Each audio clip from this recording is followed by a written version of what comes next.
Live from New Delhi, you're watching DD India Live, India's voice to the world. I'm Amritpal Singh. Coming up in the next 30 minutes. Thailand denies Trump's claims of agreeing to a truce deal with Cambodia, says claims do not reflect an accurate understanding of the situation. Trump's envoy to travel to Germany to meet Ukrainian President Volodymyr Zelensky and European leaders for the latest round of high-level talks to end the conflict. Football legend Lionel Messi unveils his own statue in Kolkata, visits the Salt Lake Stadium, frenzy amongst fans.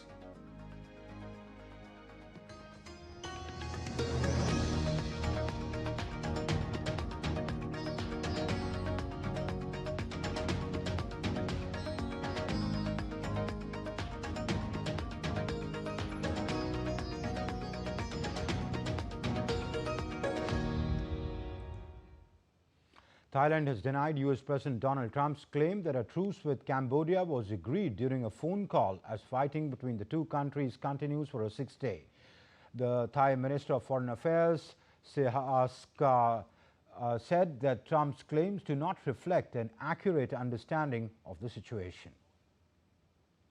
We're concerned because some of the points in his tweet doesn't, in our view, doesn't reflect an accurate understanding of the situation. Some of the points are inconsistent with the facts. Perhaps President Trump, the source of information, had deliberately distorted the facts. And Thailand on Saturday vowed to continue military action against Cambodia. In a social media post, the Thai Prime Minister Anutin Charnvirakul said that landmine blast that killed Thai soldiers was definitely not a roadside accident. Since Monday, Cambodia and Thailand have been firing rockets and artillery at multiple points along their disputed border. Meanwhile, Cambodia said on Saturday that Thailand continued dropping bombs in its territory hours after US President Donald Trump said that the neighbors had agreed to stop fighting. And earlier in a social media post, Trump had said that Thailand and Cambodia agreed to a ceasefire to cease all shooting effective Friday. Trump claimed after calls with the leaders of both countries to try and salvage a ceasefire he brokered earlier this year after a fifth day of fighting. While during a bill signing ceremony at the White House, Trump hailed the progress made in Thailand and Cambodia and said he thinks he just did a very good job with Thailand and Cambodia. I think we just did a very good job with Thailand and Cambodia. We had them stopped, and I've been saying I stopped 8 wars, but they started shooting at each other 2 days ago. It wasn't good. And we got it, I think, straightened out today. So Thailand and Cambodia is in good shape. So we get a lot done. 8 wars, nobody's ever stopped 8 wars. We have 1 more to go. The easiest one, I thought, would be a country that you're somewhat familiar with, Russia and Ukraine. But a lot of progress is being made even there. California and 19 U.S. states have sued the Trump administration over its unlawful decision to impose a $100,000 fee on the new H-1B visa petitions. California Attorney General Rob Bonta is leading the 20-state coalition lawsuit, calling the policy unlawful and warning it could disrupt sectors that rely on skilled foreign workers. Bonta's office said that the fee would place significant strain on schools, universities and hospitals that depend on H-1B employees. The states joining California in the lawsuit include New York, Massachusetts, Illinois, New Jersey and Washington. In September, US President Donald Trump had announced that his administration would levy a one-time $100,000 fee on all new H-1B applications, which the attorneys general described as sudden and massive increase over existing charges. And U.S. lawmakers Deborah Ross, Mark Veazey and Raja Krishnamurthy introduced a resolution to terminate President Trump's national emergency, authorizing tariffs of up to 50% on imports from India, helping to restore the Congress's constitutional authority over trade. The resolution follows a bipartisan Senate-passed measure to end Trump's Brazil tariffs and rein in his abuse of emergency powers to raise duties on imports. Representatives have been leading voices in Congress opposing Trump's tariff agenda and calling for a reset of U.S.-India relations. In October, they partnered with Congressman Ro Khanna and 19 members of the Congress in urging President Trump to repair America's strained relationship with India and reverse his harmful tariff policies. Ending Trump's India tariffs is part of a broader effort by the Congressional Democrats to reclaim Congress's constitutional authority over trade and to stop the president from using emergency powers to unilaterally impose his misguided trade policies. Updates on Russia-Ukraine conflict now. U.S. envoy Steve Witkoff and President Donald Trump's son-in-law Jared Kushner will meet Ukrainian President Volodymyr Zelensky and European leaders in Berlin this week. According to the White House official, Witkoff will also meet with his counterparts from France, Britain and Germany on Sunday and Monday. French President Emmanuel Macron, UK Prime Minister Keir Starmer and German Chancellor Friedrich Merz were also expected to attend. Trump has been stepping up pressure on Kyiv to reach an agreement since revealing a peace plan last month. The 28-point proposal has triggered a flurry of diplomacy between the U.S. and Ukraine's European allies, with Kyiv officials recently saying they had sent Washington an updated plan. On Saturday, North Korean leader Kim Jong-un welcomed home an army engineering unit that had been deployed in Russia. Kim praised the soldiers of the 528th Engineering Regiment for their role in a 120-day mission in Russia's Kursk region, where Moscow is fighting Ukraine. Russia earlier confirmed that North Korean troops helped defend Kursk and clear mines. Under a defense pact, around 14,000 North Korean soldiers were sent to the region. The U.S. seizure of an oil tanker off the Venezuelan coast looks designed to further squeeze the economy of President Nicolas Maduro's country. The seizure had little impact on global oil prices because of exiting oversupply and due to the fact that Venezuela makes up only around 1% of the overall market. Venezuelan oil is already sold at discount on the black market because of the existing risk relating to sanctions. This latest action is likely to widen these discounts even further. Besides discounts, export volumes could also be affected, and that in turn would lead to production cuts which are costly to reverse. In addition to, Venezuela has until now required companies to pay some of their payment for oil cargo upfront, and a lot will be unwilling to do so now due to the high costs involved in a U.S. seizure. Donald Trump has again threatened to launch ground operations in Venezuela. His administration is also imposing new sanctions targeting vessels and shipping companies linked to Venezuelan oil sector, as well as relatives of the Venezuelan president Nicolas Maduro. Speaking at the White House during an Oval Office event, Trump said that the U.S. was now stopping 96% of drugs coming in by water and warned that people that are bringing in drugs to our country are targets. On Thursday, Trump had given a similar message by saying that drug traffic by sea was down 92% compared with the 91% figure he cited on Friday.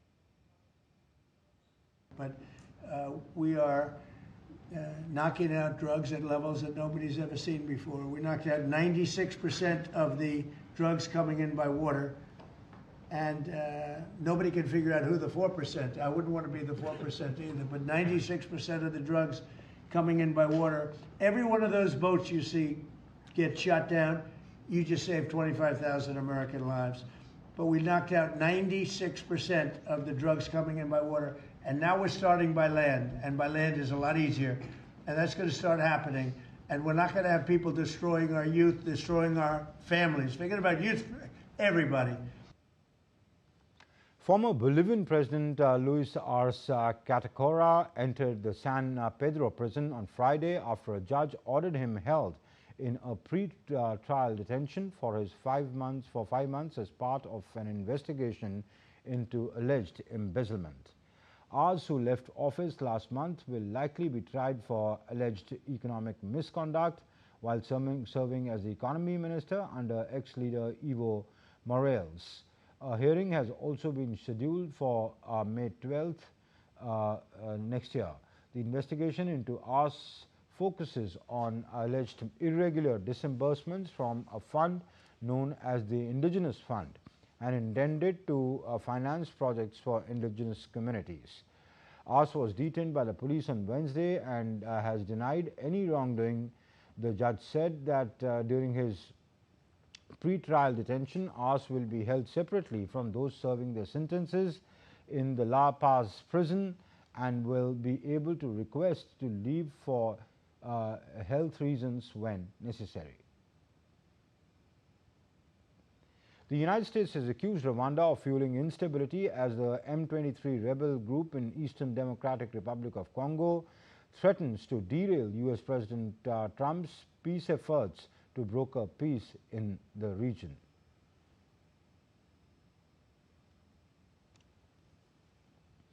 Rwandan ambassador to the UN, Martin Nagoga, accused Burundi of an attack on Rwandan territory and said that Rwanda is not waging war against the Republic of Burundi and has no intention of doing that. He accused DRC of violating the ceasefire and said that Rwanda was fully committed to implementing its part of the Washington peace deal. Congo's Foreign Minister Therese Wagner called on Security Council to hold Rwanda accountable. Rwanda denies backing M23 rebels and blamed the Congolese for the Burundian forces for the renewed fighting. The United Nations will appraise the policies on refugees next week due to an increase in armed conflict, the politicization of asylum law and cuts to international aid. At a global refugee forum review meeting on Monday to Wednesday, governments, civil societies, the private sector and academics will jointly assess progress over the last few years and put forward new solutions. The number of people who have been forcibly displaced globally has nearly doubled over the past 10 years to 117.3 million, while international relief funding has decreased partly due to Donald Trump's return to the White House. And still to come up on DD India Live, Indian diaspora in Jordan eagerly awaits the arrival of Prime Minister Modi.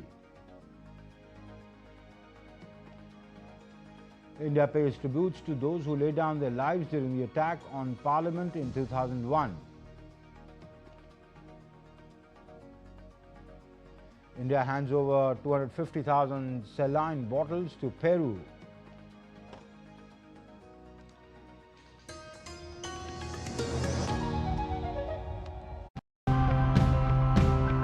Green technology can really help protect our planet if it doesn't harm our communities in the process. The solar panels of all the 5 sets cumulative is around 80 kilowatt.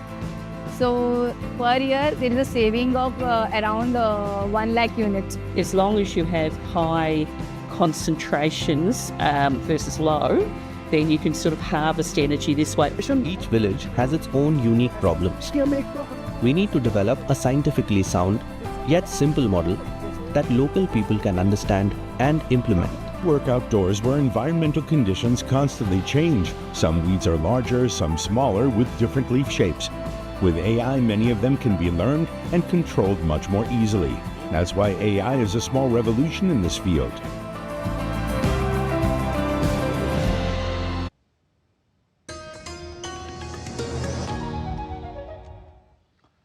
You're watching DD India Live. I'm Amritpal Singh.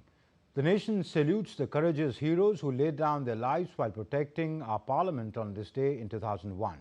Prime Minister Narendra Modi, along with the other parliamentarians, paid their tributes to the brave hearts at the Parliament House in the national capital. Taking to social media, Prime Minister Modi said, in the face of grave danger, their courage, alertness and unwavering sense of duty were remarkable. India will forever remain grateful for their supreme sacrifice. President Draupadi Murmu on Saturday paid tributes to the security personnel who laid down their lives while protecting the parliament during the 2001 terror attack, saying the nation remains indebted to them and their families. In a post shared on social media platform X, President Murmu said, and I quote, "Their valor and devotion to duty continue to guide our national spirit. The country remains indebted to them and their families. On this day, we reaffirm India's commitment to fighting terrorism in all its forms." Unquote.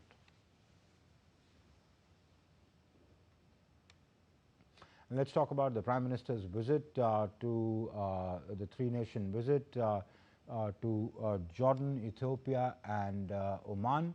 Well, let's begin with Jordan. There's palpable excitement among the Indian community in Jordan as they prepare to welcome Prime Minister Modi. From Amman to Aqaba, members of the Indian diaspora say they are eager to catch a glimpse of the Prime Minister and hear his message firsthand. For many, the visit is being seen as a moment of pride, recognition of the community's contribution to Jordan's economy and to India's global standing. DD India's Taposh Bhattacharya brings us this report. Prime Minister Narendra Modi is on a two-day visit to Jordan, and the Indian diaspora is quite happy, quite excited to greet him, to get a glimpse of him. Let's find out from them what this visit means to them. Sir, excited to welcome Prime Minister Modi? Yeah, very much excited to see our beloved Prime Minister Modi in our Jordan. Indian community plays a pivotal role, even though there are 15 to 17,000 here in Jordan, but they play a pivotal role in Jordan's economy. Find out, sir, Prime Minister is coming here. We believe that it will pave way for a new relation, for taking new height for India-Jordan relationship. How do you see that? Yeah, sure. Thank you. I've been here for more than 18 years. This is his maiden visit. We are so excited and we want to meet him and greet him, and we are really happy that he are here in Jordan, and we wish he comes again and again. And it's all our families and everybody are waiting for it. It's a momentous occasion, isn't it? Yes, sure. Like I'm Sudhakar. I'm here for 7 years. I want to make this event a memorable one for Mr. Modi, and I think he'll be happy to visit here. Absolutely. I'm here for last 10 years. So very much we are excited to welcome Mr. Modi ji. Goosebumps there? Yeah, Lord, yes. Modi ji, yeah. Hello, hi, my name is Michael. I have been here for 20 years. I came first in 2005, and this is the first time we have a Prime Minister, Indian Prime Minister visiting Jordan, and we are very excited to welcome him. Ahlan wa sahlan, Modi ji. Welcoming him? Yes, of course, and we just want safe journey, Modi ji, and we will be meeting you here with all our Indian families. So please, we are very excited and we are looking forward to see you. What about you, sir? I'm so excited. All of you are excited? Yes, Modi ji, we are welcome. Excited to welcome you. So, Jordan will echo with Prime Minister Modi's name? Modi. All right, so here are people all excited to get a glimpse of Prime Minister Narendra Modi, who will be coming here on 15th. It's a two-day visit, and they're all hoping for to get a glimpse and a taking the Indo-Jordan relation to a new height. With campus Ashish, this is Tapush Bhattacharya for DD India from Jordan. India and Jordan share a partnership rooted in trust, history and shared aspirations. Beyond strong diplomatic ties, the two nations also enjoy a deep cultural connection. During Prime Minister Modi's upcoming visit to Jordan, a key highlight will be his trip to Petra, the country's iconic UNESCO World Heritage Site and a symbol of Jordan's rich civilizational legacy. DD India's Taposh Bhattacharya brings us more in this report.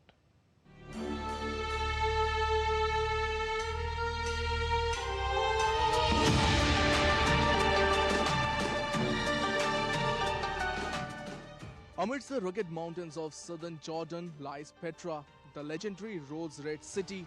Sculpted from the towering sandstone walls, it remains one of humanity's most extraordinary creations.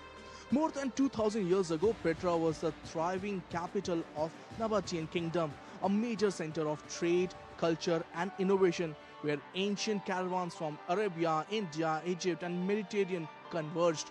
Carved into rose-red sandstone over 2,000 years ago, Petra stands as one of the greatest archaeological treasures of humanity.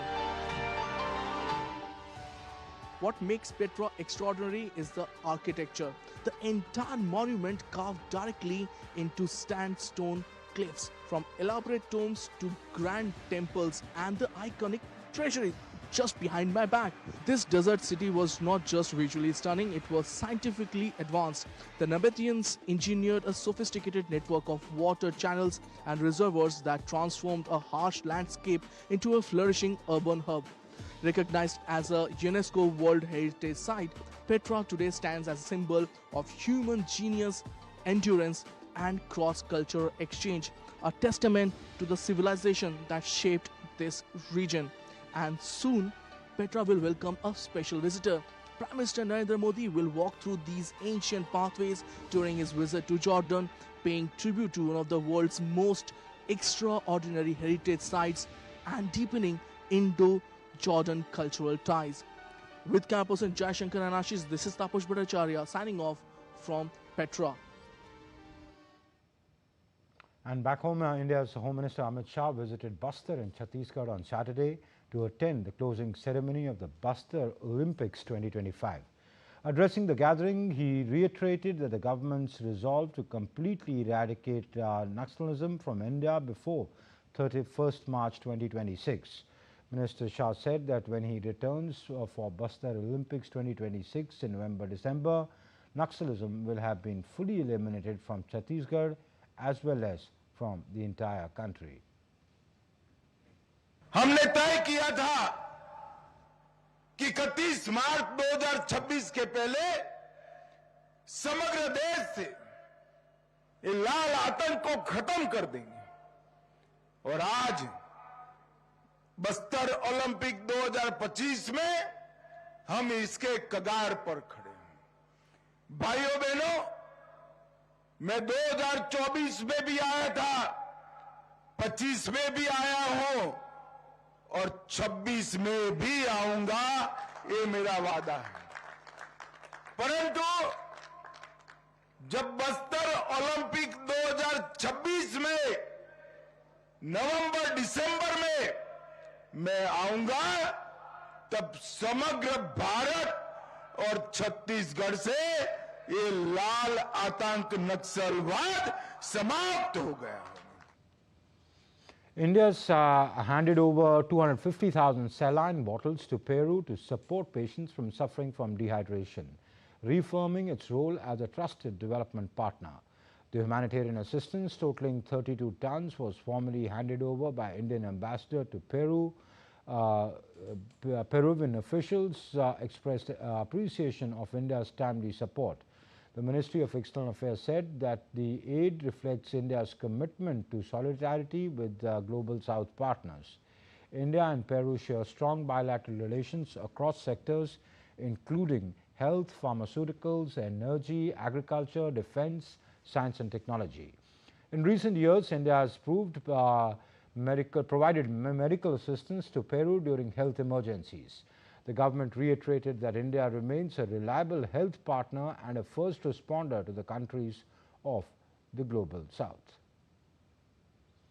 Okay, on to some sports news now. 8 times Ballon d'Or award holder and football legend Lionel Messi virtually unveiled his 70-foot tall iron statue in Kolkata on Saturday, with Bollywood actor Shah Rukh Khan present at the event.